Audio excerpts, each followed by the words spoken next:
की भाषा शैली का वो इस्तेमाल कर रहे हैं। दरअसल ऐसा कभी नीतीश कुमार का आचरण रहा नहीं है। मुझे लगता है शायद वो किसी बीमारी से ग्रसित हैं।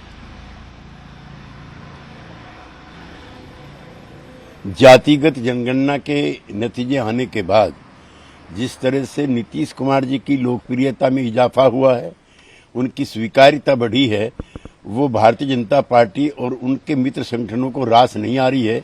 इसलिए बौखलाहट में उल्टे सीधे बयान दे रहे हैं।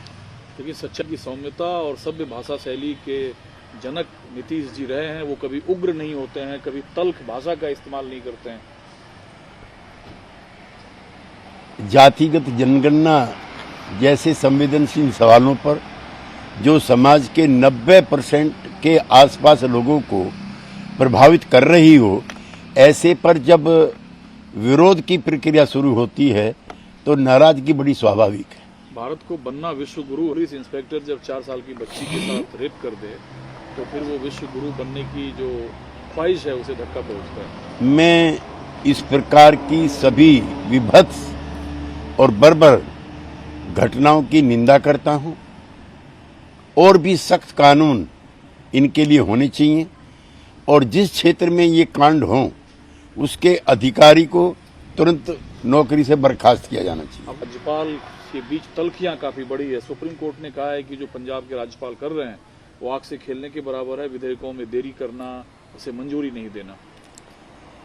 ऐसा अवसर कम आता है जब सुप्रीम कोर्ट संवैधानिक पदों पर बैठे हुए लोगों को धुतकारते हैं और ललकारते हैं।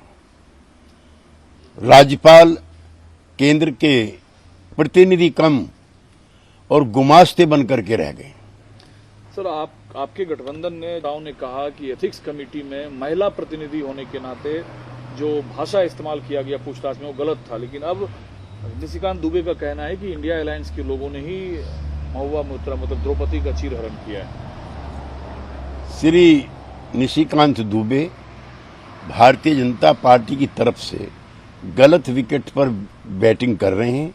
महुआ मोइत्रा विपक्ष की जोरदार तेजदार आवाज है और उनको एक साजिश के तहत सदन से बाहर करने का प्रयास है। सर, आप सांसद क्या है? निशिकांत दुबे कहते हैं कि जो एक्सक्यूज दिया जा रहा है कि 4 अन्य लोग लॉग इन कर सकता है, उन्होंने कहा ऐसा कोई नियम नहीं है। हर सांसद को पीए दिया जाता है, ये उनका काम है। अगर पीए योग्य नहीं है तो आप बदल सकते हैं, लेकिन ये नियम नहीं। मैं इस सारी प्रक्रिया में आनन फानन में जल्दबाजी में जिस तरह से कमेटी का गठन हुआ, जिस तरह से बयानबाजी सिर्फ 2 मिनट में ही दर्ज करने का प्रयास किया गया, इसके पीछे एक गहरी साजिश का हिस्सा मानता हूं। कांग्रेस चुनाव में है और